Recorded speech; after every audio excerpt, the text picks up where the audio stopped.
You are listening to the Cookbook Love Podcast with Maggie Green, episode number 370. Welcome to the Cookbook Love Podcast, a podcast that celebrates cookbook readers, buyers, collectors, writers, and clubs. And now your host, cookbook author, culinary dietitian, and cookbook writing coach, Maggie Green.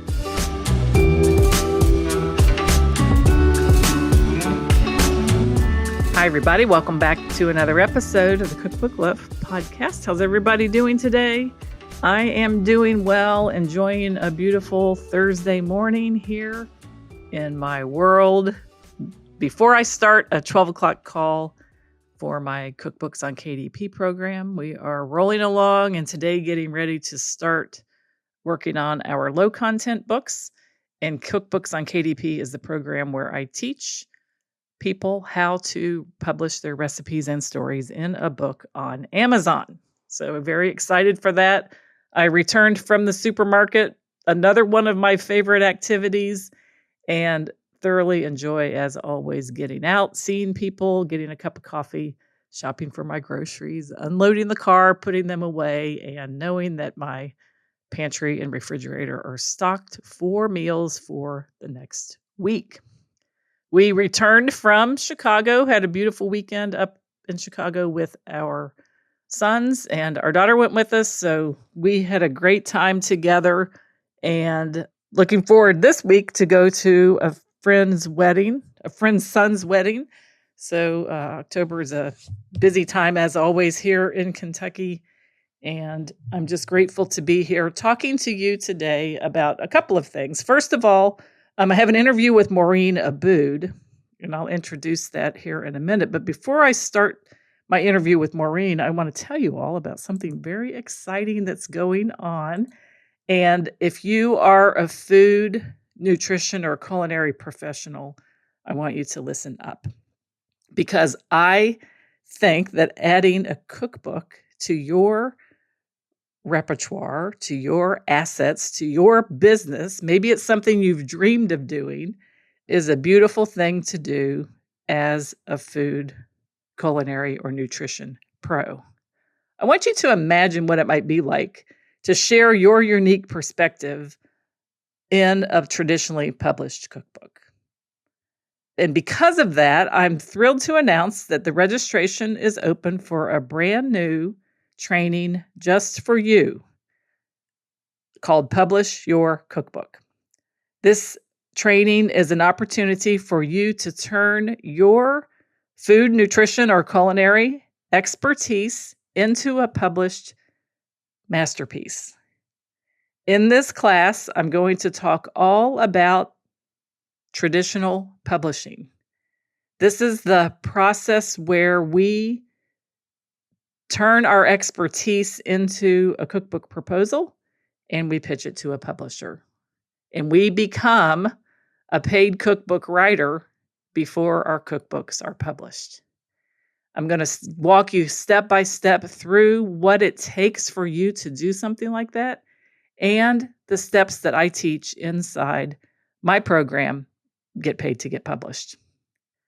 So if you are interested in learning all about this process, I'm going to be offering this masterclass to food and culinary professionals. You can head to publishcookbooks.com and register for the masterclass. You'll receive emails all about the details, how it's going to unfold. But this is an opportunity for you to take some time to learn about the process and for us to spend some time together specifically talking about this process in a way that helps you see that what you have to offer to a traditional publisher is in high demand. They love working with people like us. So again, head to publishcookbooks.com.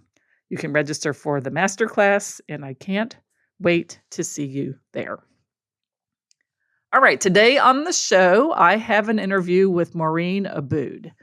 Maureen is the author of the beautiful new book called Lebanese Baking, and she is on a mission to help the world's Lebanese food-loving community cook, bake, eat, and share Lebanese Recipes. Her first book, Rosewater and Orange Blossoms, was a Michigan Notable Book, as well as an IACP Award finalist. Her writing and recipes appear widely in the New York Times, the Washington Post, Saveur Magazine, Food 52, and National Public Radio. Maureen teaches Lebanese cooking throughout her popular website, on her social media channels, and she lives in Harbor Springs and East Lansing, Michigan. Today on the show, we talk all about the beautiful book, Lebanese Baking, about her journey from idea to book. We talk all about the photography in the book, the concept of the book, the idea that she mentions in this book quite frequently about sharing and how sharing is an important part of Lebanese baking. We talked about how she makes homemade phyllo dough and why it was important to include that in the book, as well as her recommendations for bakers who are new to baking and who are new to Lebanese baking in particular. So without further delay, let's dive into this interview with Maureen Abood. Hi, Maureen. Welcome to the Cookbook Love podcast. Hi, Maggie. So nice to be here. Yes, excited to have you here too to talk all about your beautiful new book, Lebanese Baking. But before we dive into the book, tell us a little bit about who you are and what you do. It's nice to be asked to introduce myself because, in casual conversation, we only get like one thing that we get to say very quickly. And there are so many hats that someone like I wear. Yeah. So I am a food blogger and cookbook author, and consider myself a teacher, very much a teacher, a content creator, and a shop owner. Yes. All for my larger mission. Which is to help the world's Lebanese food-loving community, and there are many in that community, cook and remember and bake and enjoy Lebanese recipes. Yes. What about the shop that you own? Tell us a little bit about that. I launched my online shop. It's online only with my first book. And it was born out of all of the questions people would ask me all over the country about what products I'm using and where do I get them? And what do I recommend? You can find za'atar and sumac a little bit more easily, and even bulgur today than you could 10 years ago, but still I find a lot of appreciation for my spice line and all of these ingredients and gifts. We sell a lot of gifts for what you need to cook and bake Lebanese, and also just to enjoy. Like, for example, I offer baked pastry. I don't actually want to get into that because I don't make it, but we do sell a lot of gifts. Yes, yes. And your first book, Rosewater and Orange Blossoms, is the book that you're referring to. And that was an IACP finalist and also a baking book, correct? It does have baking in the book, but it's not a straight baking book. It sounds like it with that title, doesn't it? But it is a book with all of the favorite traditional Lebanese recipes in it, from stuffed vegetables to rolled grape leaves, hummus, all of it. Yeah. So more than, and this new book, which has just come out, Lebanese Baking. Tell us a little bit about this book and where you came up with the idea to actually create 100 recipes for sweet and savory baked goods, all about Lebanese baking. The book has been on my mind for a long, long time. And I am a baker, of course, so I love to bake, and I always focus on those recipes probably first. It's like in the dressing room, you try on the clothes that you brought in that you love most first. So I'm always wanting to develop recipes for baking. And I am a huge cookbook collector. Love to collect any and every Lebanese cookbook, of course, as well, including the community books. So my shelf has been missing this book. Oh. I wanted it all in one place for myself to be able to say, okay, breads. I want to see them all. And I want to see and use recipes that today have been streamlined, vetted, developed, that I know will be successful, and that shine more light on how to do it than we have seen in the past. It's interesting to me a lot of times with cookbook authors how we write the book that we wish we had on our own shelf. Really true. And from that, you have a real passion for what you're doing, and you have to have it because it's such a labor of love to create a book like this. So I believe you have to have a passion, a love for it to really get it done and get it done well. Yeah. And it sounds like the recipes that you have put in this book prior to this were scattered among a lot of different resources and books that you had.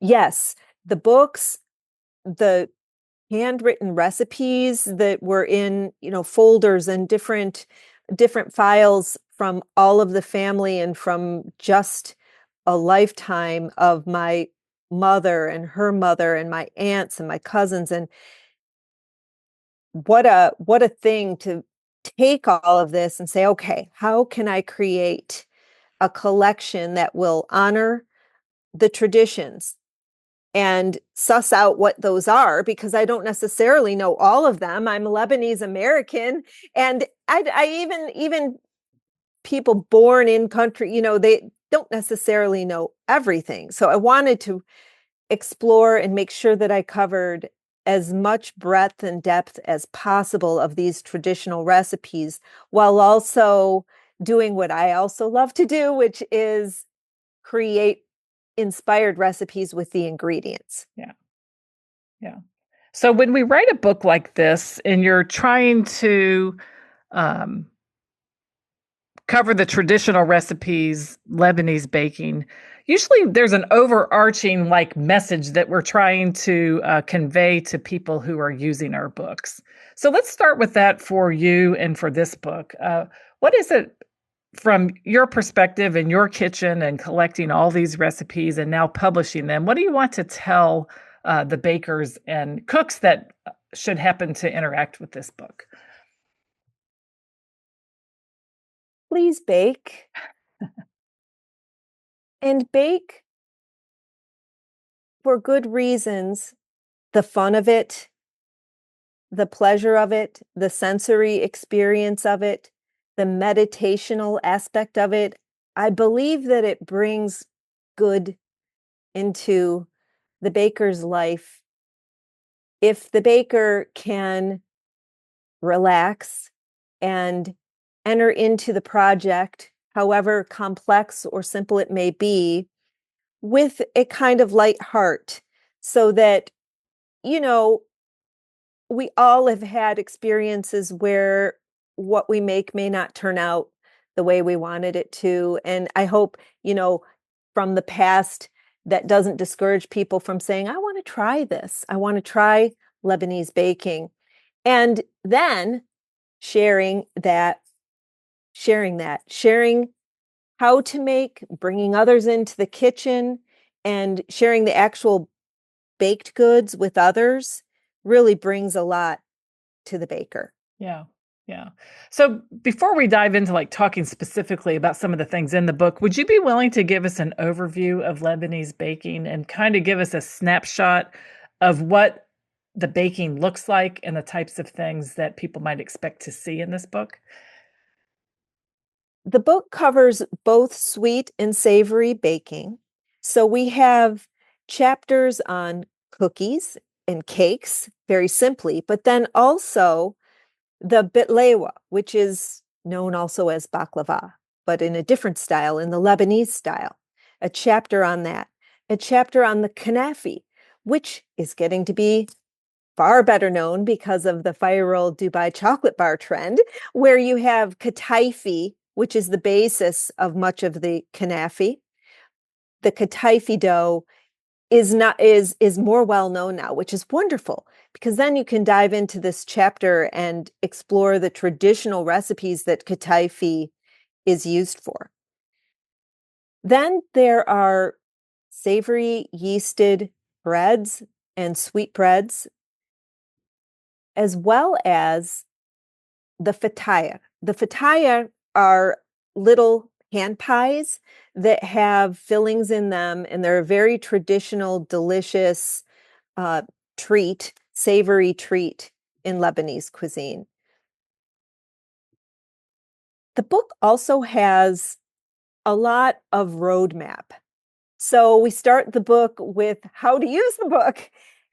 And I wanted to include this. Actually, it was something that came out of what was being written for each chapter. And we realized together with my editor, hey, this is very helpful up front. So let's give everybody this content right away. And one of the most important pieces in there, I think, in addition to what equipment is useful to have and um, ingredients that are useful to have, but also how to approach a recipe. And one of the ways we approach a recipe is to read through it first and take your time. Rushing into something you want to make is okay as long as and we've also included how long it takes to make things at the beginning of each recipe. So you can say, okay, I can make this for dessert in 2 hours. But reading through really, really helps on so many levels with pulling it together and enjoying the experience even more. Yeah, and I would think in particular for perhaps a dessert or a baked good that you've never made before. Absolutely. It just unlocks so much to be able to visualize it, think it through, make sure you have what you need, be more methodical. It's just a really nice form of getting us to slow down for a minute in our lives and just take a breath and say this is going to be a wonderful creative process, not just I'm going to bang this out. Right, right. And also, I love the second recommendation to take notes. It says, no matter how beautiful you think this or any cookbook is, we all need permission to write in our books and to make notes about things such as the feta you used, when you made things, um, perhaps the Yeah. results of it, how it turned out, what you served it with. I think it's fascinating when people are willing to do that, going back and looking at cookbooks that someone in our family perhaps owned, or even maybe we bought a cookbook used, just seeing the types of notes that people actually write in their cookbooks. It's precious. It really is. I cherish these handwritten recipes that I have, and then the books that I have where mom took notes, or Sito, my grandmother, took notes, and even the splash on the page feels like a part of the note, and it helps us understand the recipe better. It helps us know people in our lives better. Even if it's not someone you knew, you can learn something from this little note. And I'm the worst offender in the sense that I hesitate to bring my pen to paper on a beautiful book. But once I get started, I recognize that I'm sharing something special with the people I love, because I really hope and I hope they're listening, that they will keep these books and use them long after I'm gone. Yeah. Yeah. And I just had this experience over the weekend. I was making cupcakes for a baby shower, and the batter for it was a cake that I was turning into cupcakes, but the batter for the cake and the frosting for the cake, uh, the batter made more cupcakes than the frosted cupcakes. Even though it worked in the cake form, it didn't work in the cupcake form. So I made a note because I love making this cake as cupcakes, but the next time I make it, I want to remember that I might need to, put another stick of butter and some more powdered sugar so I get enough frosting, because there's nothing. I was modifying it, but still writing the note like right there. So the next time I make that, or if you don't want to write in your book, you could use like a sticky note or something and stick it on that page so that you can remember. Because experiencing recipes, and in particular recipes that maybe we're not familiar with, it will, if we have a good result, or even if we don't, but if we want to try it again, those notes are essential. So true. The sticky note is fine too. And I really love looking at what I've made before and remembering what I've made before. And the note there helps me remember what I made Yeah. out of that book. And Yeah. it's like a little bit of a journal, Yeah. I agree. I agree. I think shorthand. it and it's neat to see it. You also have a note here to be kind to yourself. Sometimes it takes two or three tries, a try or two to get the hang of a particular method, especially shaping. Tell us what you mean about that in the context of Lebanese baking. What do you mean by shaping? Lebanese baking and truly Lebanese food across the board is so much about presentation. And many, many of our dishes require shaping, meaning rolling up a grape leaf roll or stuffing squash. You have to hollow it out first. Now you get into baking and you have so many shapes happening with cookies, with cakes even, with the baklava, the betlewa, diamonds and nests and fingers. And then with the fataya, you have shapes, like several different shapes in that chapter. So this is all a wonderful creative opportunity. A maker will love Lebanese baking because you have this opportunity to put your hands to it and create a shape, a traditional shape, or something you do yourself. There are some areas where you can you can go rogue and create your own design, for example, on the matmoul cookies. But we have molds as well for that. But the shaping is special, and one of the reasons that it's so wonderful is that the end result is beautiful. Very, very beautiful and appetizing. Rustic is also beautiful, and I'm a fan of rustic. But what we're doing with many of these dishes, with many of these recipes, is a refinement, a beautiful refinement.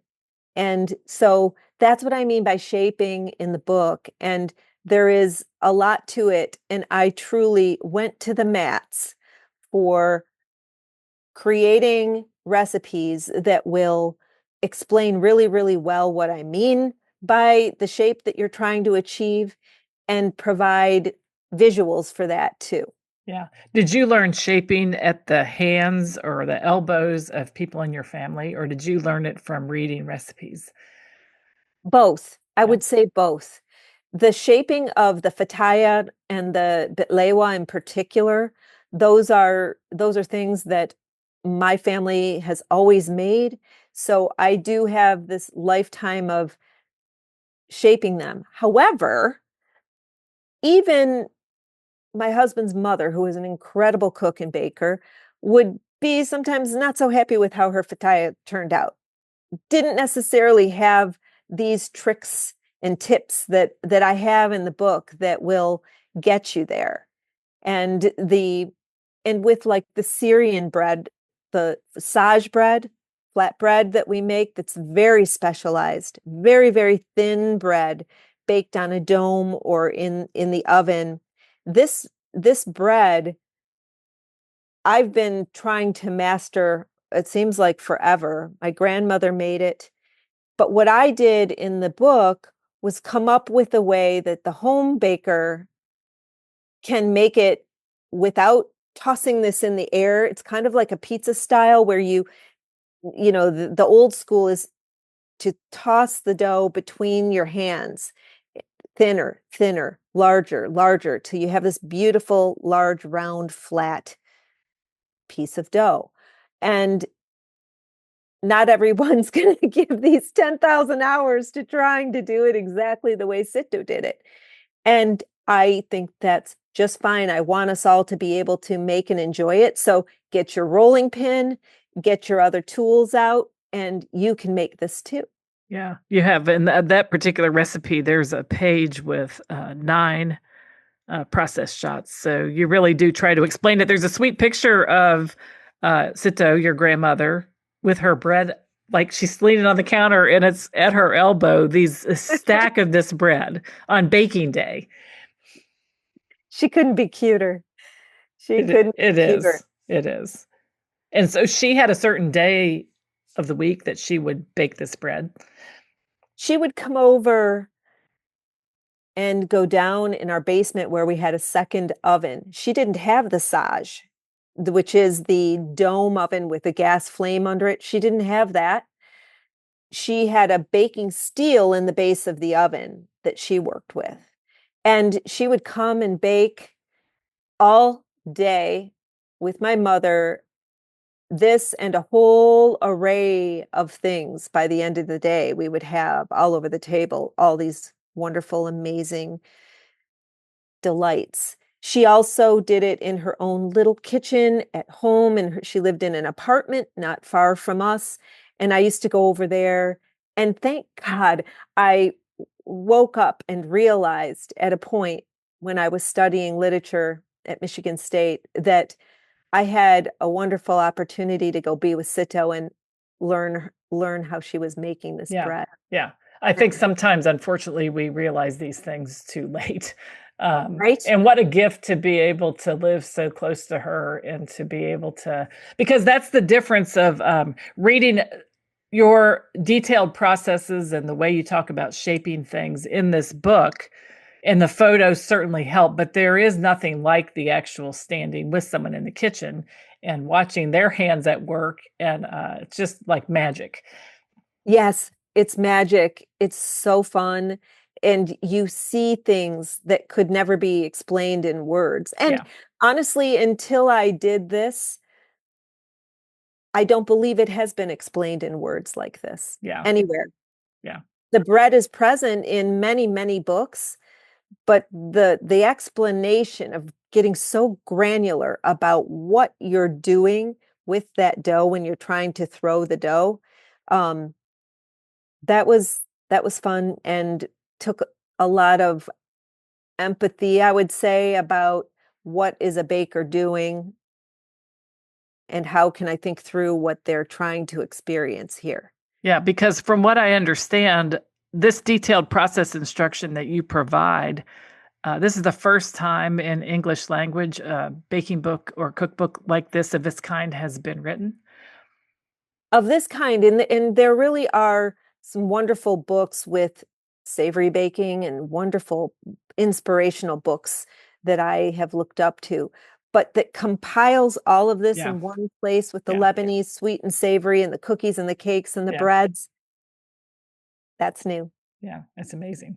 Yeah. You should be so proud. And I think there's another thing in the book that is another S word that is talked a lot about. And I'd like you to explain that also is the concept of sharing. It's mentioned quite frequently in the book. What's the significance of sharing in Lebanese baking? Lebanese culture is so much about hospitality and welcome. It's ingrained, it's part of the fabric of who we are. And I see this baking as a very key part of that story because we bake out of love. It's a way of expressing what we do. I'm certainly not the first person to say this about food is love, cooking is love, baking is love. It can be, and we want it to be because it's a way of taking our warmth and welcome to another level, a sensory level and a level that particularly as people get more and more mature in their lifetime, they come to be able to be cognizant and appreciative on another level of what it is someone has just done for them Yeah. when they bake for them. Yeah. So sharing from the baker to her people Mhm. is essential. It's and I sure experienced it writing the book because there were so many baked goods on the counter every single day, and I loved sharing all of that. Even the failures were gobbled up and enjoyed by a lot of people. Yeah. Baking always mainly rooted in the home, or were there bakeries also that provided other baked goods or the same baked goods? Bakery is absolutely essential, and many people don't necessarily make the baked goods at home. They go and buy them just down the way in Lebanon. And here in Michigan, we have the highest number of Arab Americans in the country for sure. And that's in the Dearborn area. Our opportunities for eating delicious food from bakeries and restaurants, Lebanese food and Middle Eastern food is huge here, and Yeah. that's a treat. That's a pleasure. You know what they were doing in Lebanon, it was so interesting, taking their own fillings to the communal bakery, and then having the communal bakery there, they would get the dough there and make the fataya or the flatbread with the family's own filling, Hmm. and then you'd take home your baked good, but you did have that part in it, Yeah. but the communal baking is a really special and neat thing. Yeah. But I think in most of the country, Maggie, it's really you're not necessarily even finding great pita bread or pita chips uh, at the grocery store or market. Yeah. Yeah. Our oldest son, actually our youngest son too, now they both live in Chicago. And whenever we go up, we go to this certain market where you can get really great like rye bread, pita bread. And there's something about a city like that where there are people living there. Uh, and the bakeries that make it, it's different than like traditional commercial bakeries. It's just incredible the difference. And I can only imagine when people get used to making it at home, it's just probably even, 10 times better than that. I think you mentioned something in the beginning about baking, which is so true, but it's a different speed of operation, isn't it? It's a different way of being in your kitchen and in your house and in your home. And this whole concept of sharing it with other people. It really is a different way of thinking about, well, it's not cooking, it's baking and it's sharing. Yes, it becomes it becomes even more special when you think about it as a kind of gift, a kind of meditation, a kind of spiritual exercise, all the things that it can be. And it really can be all that. Yeah. Now, something that you talk about in the book is making your own phyllo dough. And this would be something to me that I might think, well, I could make a lot of Maureen's recipes, but maybe I should just go to the supermarket, buy some frozen phyllo dough, come home, and make these baked goods. But I want you to walk us through and talk a little bit about homemade phyllo dough and what prompted you to want to include recipes like that in this book.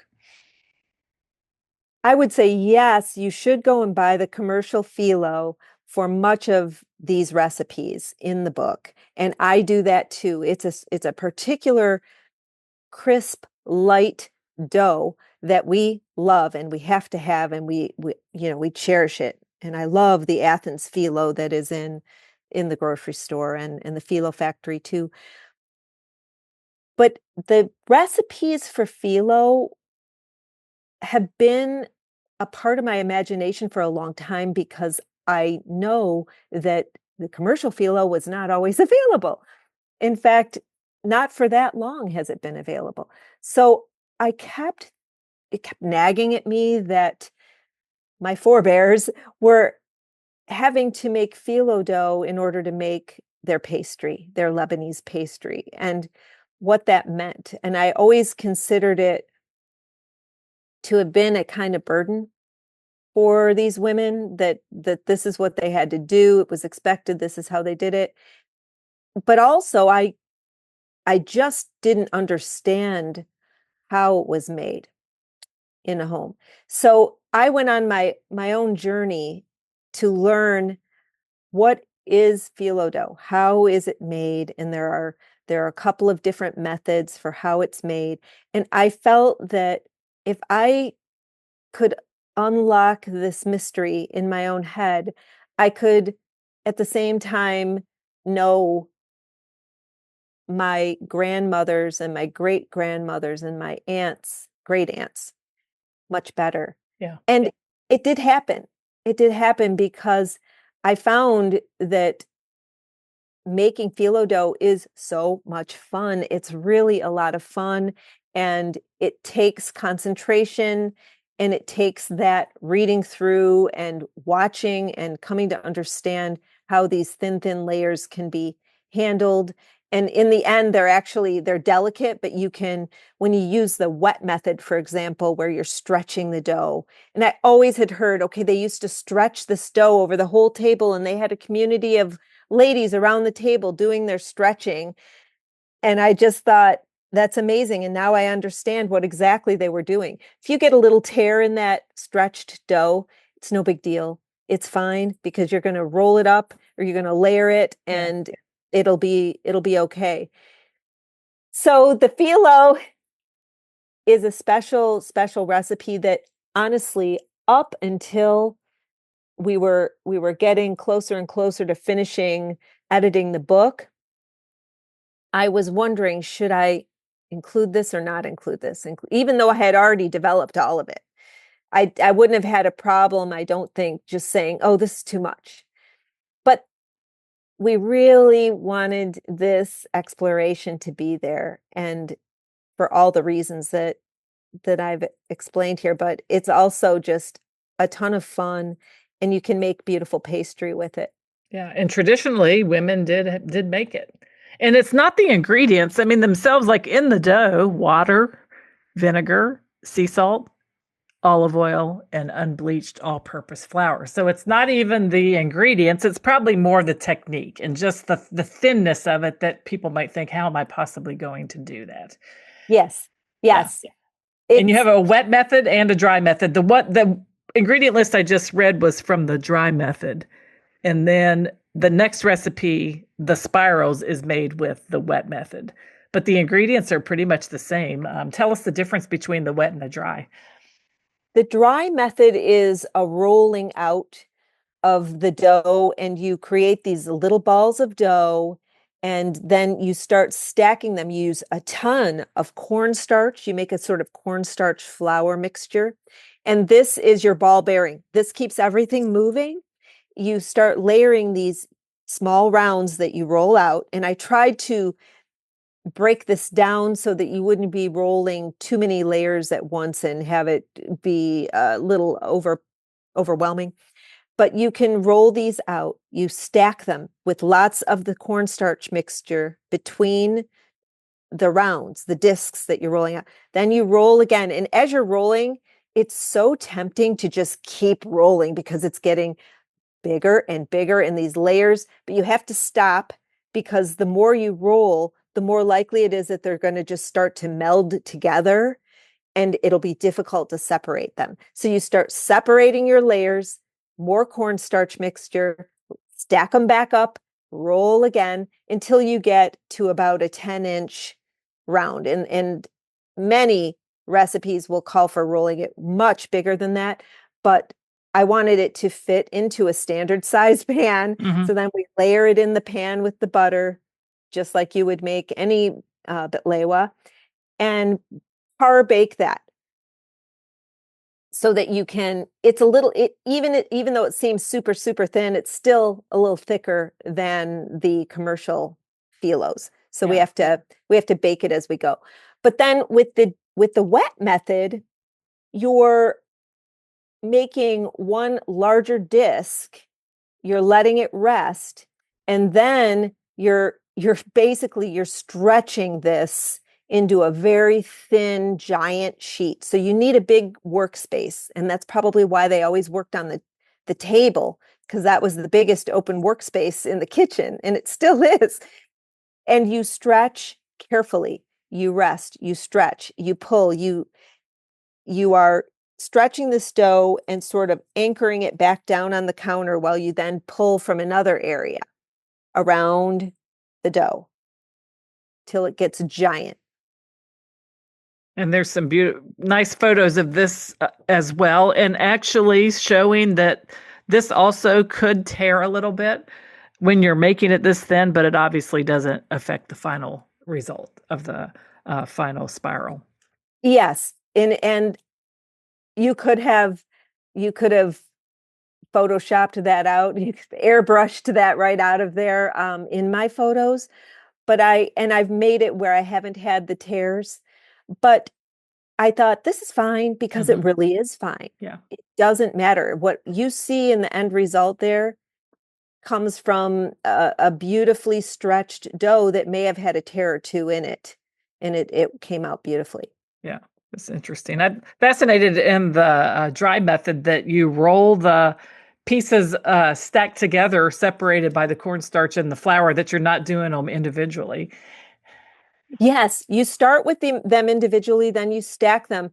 Right, it is interesting, you're Yeah, rolling them all together yeah, and at creates the all same those time. different layers. Yeah, Yes, it's really fun, yeah, and when you do them giant, like a big, huge round of phyllo dough, you get a very long, narrow rolling pin, which I have, uh, and you can roll the dough out in a single layer with that pin. very nice. Well, we have to talk about the next recipe because I just turned the page to it, and that's cardamom coffee. Is there any better spice to put in coffee than cardamom? It's delicious, and you love it. You've had it, huh? I have had it, and, the place I had it, where I went to college in Lexington, Kentucky, there was a little restaurant that, they made all their own food. I'd often go in there for dinner, and they served cardamom coffee, and it was just Oh. a little, uh, like, vegetarian, kinda bunch of hippies kinda ran it, and it was great food, beans and rice, they made carrot cake, they had Hoppin' John on the menu, probably some dishes with tofu, but they had cardamom coffee. Oh, delicious. Yeah. It is cardamom coffee is a tradition in the Middle East and in Lebanese cuisine. It adds this really warm spice dimension to strong roasted beans, and you can have this bean ground to a very, very fine powder to make Arabic coffee, kahwe, or the Turkish coffee, which is like a shot of espresso. It's really strong, and the cardamom just I feel like the cardamom, it balances it out, it smooths it out really nicely. Yeah. Yeah, very good, and, I love how you have a side variation for Arabic coffee affogato, which, of course, is served, maybe with a brownie, scoop of frozen yogurt, and then poured the coffee over top. Ooh la la. Yes, sounds great. Okay, so, that's the phyllo dough discussion, and I think it helps me anyway to see, really into the depths of what this book was intended to be about, and that's, bringing forth the traditional methods that people used in their home when they were, Lebanese baking.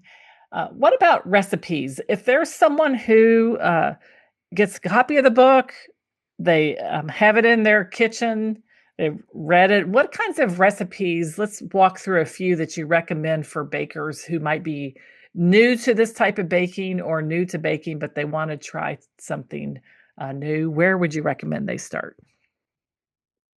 If you step into the very traditional butter cookie, greiby, the butter cookie, this is a great bridge because it is such a simple cookie with just a few ingredients, beautifully made. You whip the butter, use a kind of cool, clarified butter, and it whips to a gorgeous whipped cream like consistency. And you're just stirring in your flour, very, very easy cookie, and it's delicious. So you're getting a wonderful taste of Lebanese baking here too, because there's a little bit of orange blossom water in the cookie and very fragrant. So I think that's a super easy recipe to start with. If you want to do some shaping, but you don't necessarily want to dive deep into shaping, you can make the cheese fataya XL, and that's a fataya, but it's a long boat shape where you're doing a little bit of the shaping around the edges, but not necessarily needing to shape to the degree that the other little pies are shaped.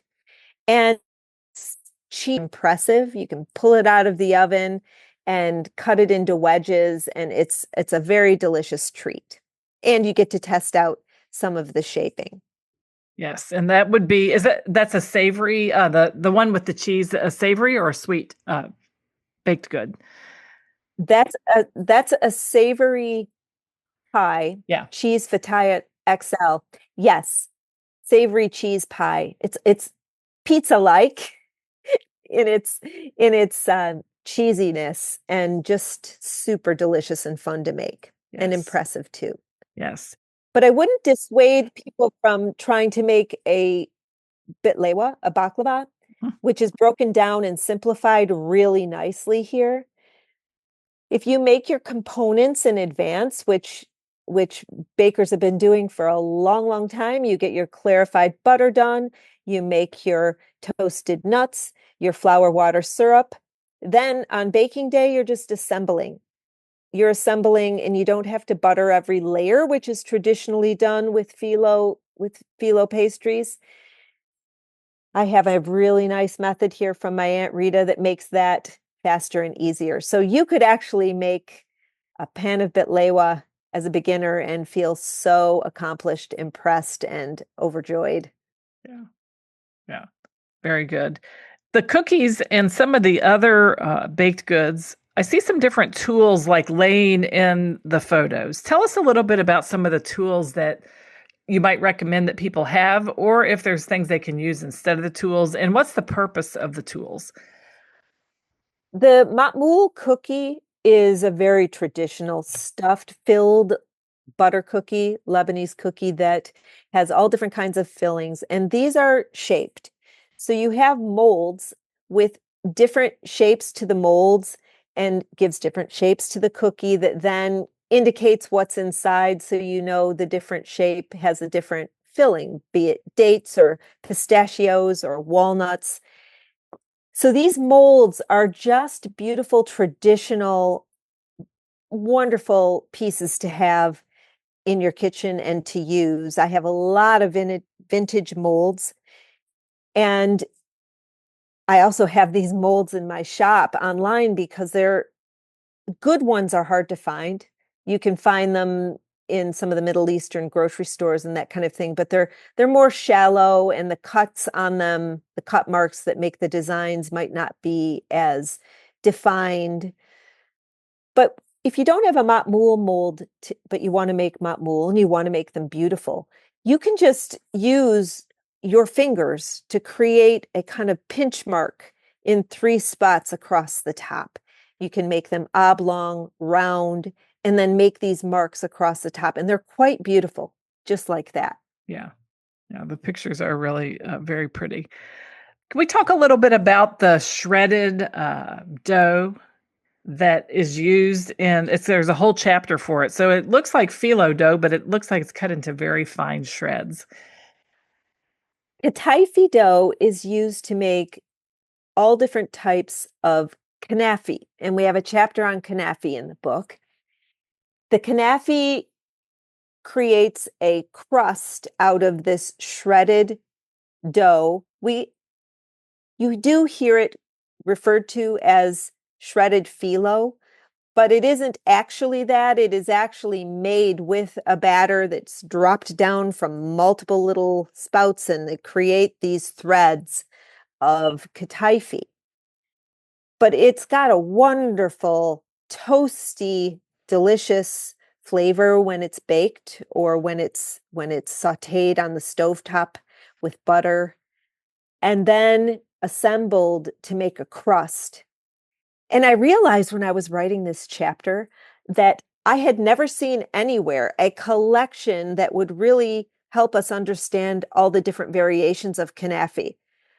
So as I was researching, I realized it's basically these different crusts with any type of the fillings that you would want to use, nuts or cheese.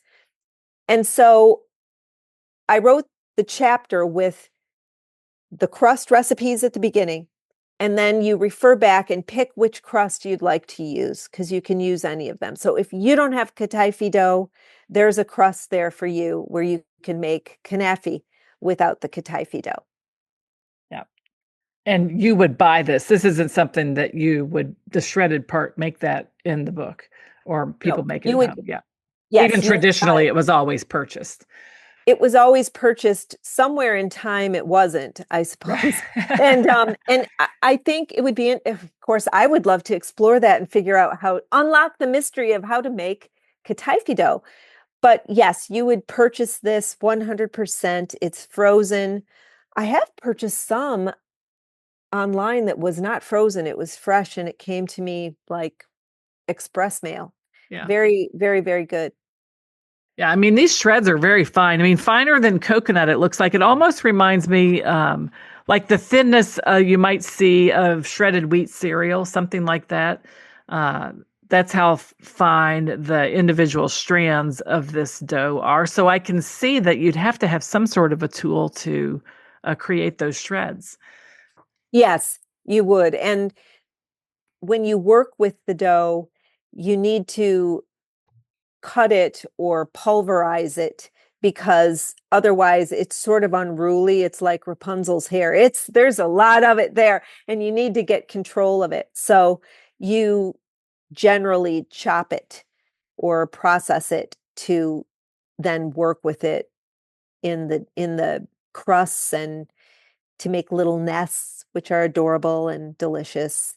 And because it's so thin and you have all of this surface area, that lends itself to the coating with the clarified butter and then becoming very toasty, golden, toasty, delicious. Yeah, yeah, that's for sure.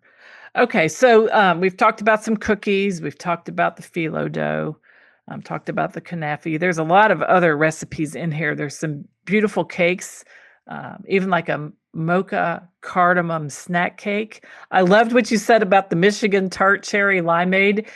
For people that are listening that are not from Michigan, talk about Michigan cherries. Michigan cherries are iconic.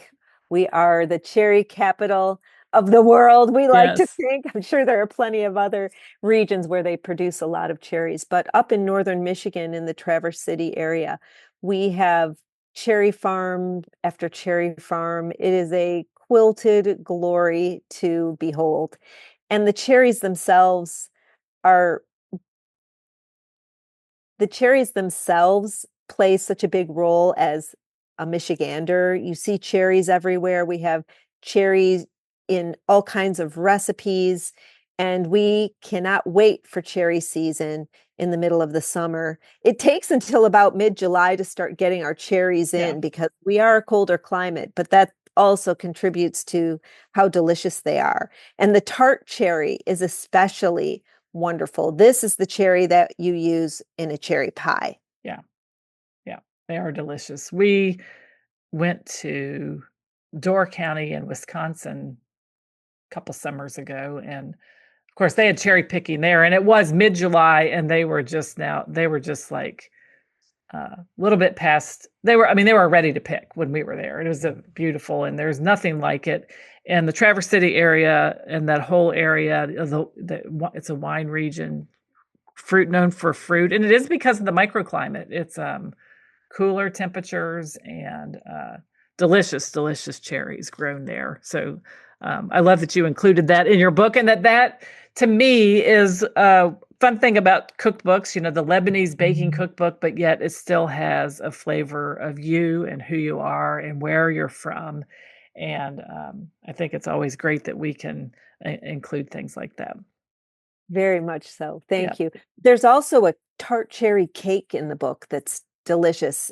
I make it in a bundt cake and a bundt pan, a heritage bundt pan that has the beautiful crevices and it has a cherry glaze over it. And you pop the cherries, push them down into the batter in the pan. It's fun to make and really delicious.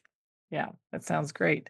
Let's talk a little bit about stocking the pantry or some staples that people might need to think about having on hand. How would you recommend they approach this if they're going to try to do some baking? Check out the front of the book, which has the important ingredients to keep on hand and stock your pantry with. One of the wonderful things about these ingredients is that they have a long shelf life. So, rose water, orange blossom water, tahini, cardamom, anise seed. These are all sesame seeds. The the coconut, the desiccated coconut that shows up in some of these dishes that these recipes that include coconut are really, really wonderful too. But I think if you are willing to stock yourself, your pantry with some of these ingredients, you'll find yourself using them in these recipes and more. Once you get to know how fragrant and beautiful the flower waters are, for example, the pomegranate molasses, you start experimenting and wanting to have them in other recipes too. Yeah, so they um, certainly good to know that information and also how people can source them and have them in their own kitchen so they're ready to do some delicious Lebanese baking. You can source them from my online shop as well. We have pure flower waters from Lebanon that are just divine, and pomegranate molasses, the same.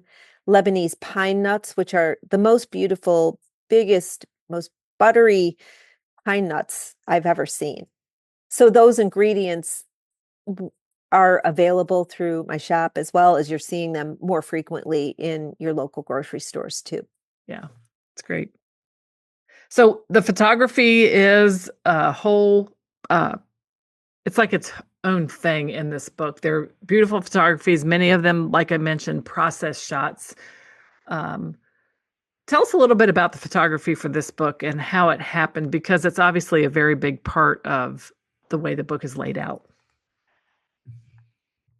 There's a photo for every recipe, at least one photo for every recipe. Just so illuminating and beautiful, and helps you to visualize where it is you're going, where you're headed here in this recipe.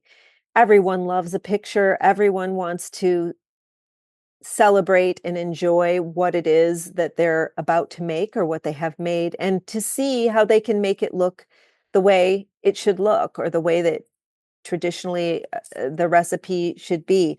So the photos are just so essential. And Kristen Teague and her team and Allison Chi, who designed the book, they brought such an amazing joy to this book through their creativity. We all gathered up in northern Michigan at my house, and we did the photo shoot there. It was just a really creative experience because we had the place, the atmosphere of where we were contributing to the pleasure of making the book. And I think that the results were affected by that, Yeah. in positive way. And we had props from my own kitchen, a lot of props from my own kitchen that that are in there, and that's such a personal touch. Even the light was special because the light in northern Michigan is a beautiful thing. It's very luminous, and we were able to work with that light in the house there. Yeah, Added a beautiful. lot. Yeah, it did. You can really tell. So I think it's something that people will enjoy about this book, in addition to the breadth and depth of the recipes, is the photography that goes along with everything that's in it. So congratulations on that. And, it's a experience that you won't ever be able to recreate. And I think it's a special time for a cookbook author to be involved in the photography for a book. And I'm so glad that it sounds like you had a wonderful experience with that. So true. Thank you. It was a pleasure, delight. Yes. So, in the beginning, you mentioned that writing a cookbook is a labor of love. And there are people that listen to this show that have a cookbook that they can see maybe in their future, a cookbook they want to write on their heart. So I didn't know if you had a message for anyone who's listening that wants to write a cookbook of their own. Anyone who wants to write a book, a cookbook of their own, should do it. And there are different ways to go about doing this. You can write a book, a collection that's just for your own use or for your family's use, and you've done a wonderful thing for your family, and you've created this book. If you're someone who wants to write a book that is published by a traditional publisher and you are on the bookshelf at your local bookstore, then you have a process to follow. And that process is very distinct and clear, and it can take time to follow that path, but it's very doable. Many people write cookbooks and publish cookbooks every day. But you start with writing a proposal about your book. And that proposal process is no small thing. It's maybe 60, 70 pages of a very thoughtful look at what it is you're going to do here. And you explain what you're writing and why you should be the one to write this book, and what your marketing outlets are, and what other comparative titles are out there in the world. There's a whole science, there's a whole approach to writing a cookbook proposal, and there are resources out there of people you can hire to help you do it. Not that they're writing it for you in any way, but they're going to help guide you and help you make it better, and that's very worthwhile. Yeah, because sometimes doing this alone, if you're not sure what you're doing, it is helpful to have support for that. And what do you think about some proposals and some even agents now accepting online submissions for proposals where you don't actually submit the entire document, you're just submitting the parts that they want, almost like in an online form? That's interesting. I think that if you're prepared with what it is that they're looking for, whoever it is you're submitting to, that can be done just as easily, just as well. But you really need to be clear about what it is you're doing and Yeah. understand what it is that whoever you're submitting to is looking for. Yes, that's right. That's right. So I think you still need to take all the time to prepare the document, have things ready, and it's almost at that point then just like copying and pasting in the things that you've already prepared, Yes. sending them exactly what they want. And you did have an agent for this book, and the process is similar. Now, this was an agent that you mentioned before we started recording that you had worked with before, but if someone wants representation from an agent, it's often very similar in that you would propose a book to them as well. Yes, you would do your networking, do as much networking as possible. And I will tell you, before I started writing cookbooks for years, I just put myself into these scenarios where all of these people would be editors, agents, consultants to proposals, and I met them, and other cookbook authors and food writers. This was an important part of my process because this is how I met people, and I was able to then bounce my ideas off of them long before I was saying, here's a proposal for this book. I would be able to talk with these experts and get really good feedback from them about the current climate, what's popular, what's been done, what needs to be done. This is really helpful to network. The International Association of Culinary Professionals is a really great group to get involved in. Everybody's there. You can learn so much by Yeah. doing that. Yeah. Taking the time and engaging an agent is a wonderful, helpful, and important thing. And Yeah.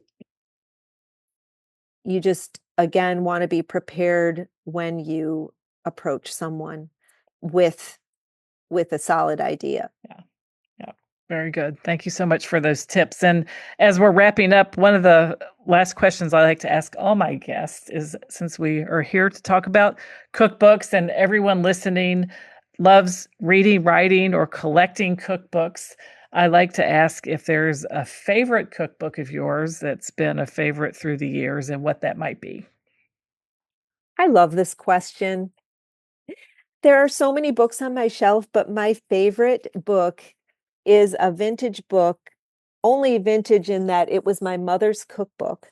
It's the Betty Crocker cookbook, 1971.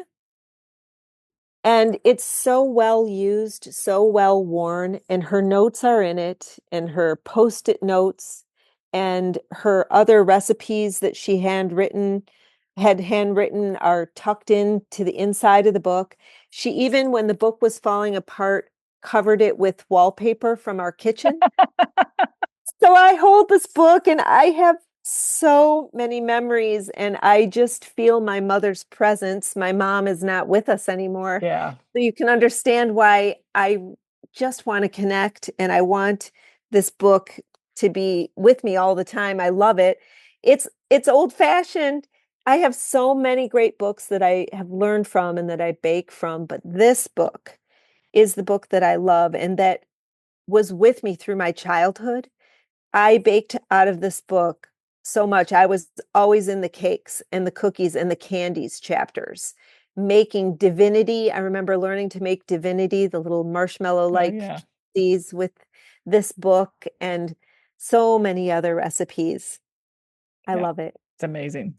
I love it. And many authors talk about uh, special family cookbooks at this juncture, this question. And the second to that are cookbooks that um, people maybe haven't heard of. Uh, Time for discovery of new books. And then there's been a couple like Salt, Fat, Acid, Heat that have been mentioned more than one time. So it's a really fun question. And I appreciate your sharing with us your mother's 1971 edition of Betty Crocker, covered with wallpaper from the kitchen, which is classic. It brings you back to the kitchen also and what wallpaper was on the wall at the time. Yes, The wonderful. yellow and green phase. Yes, exactly. It's very nice. Very nice.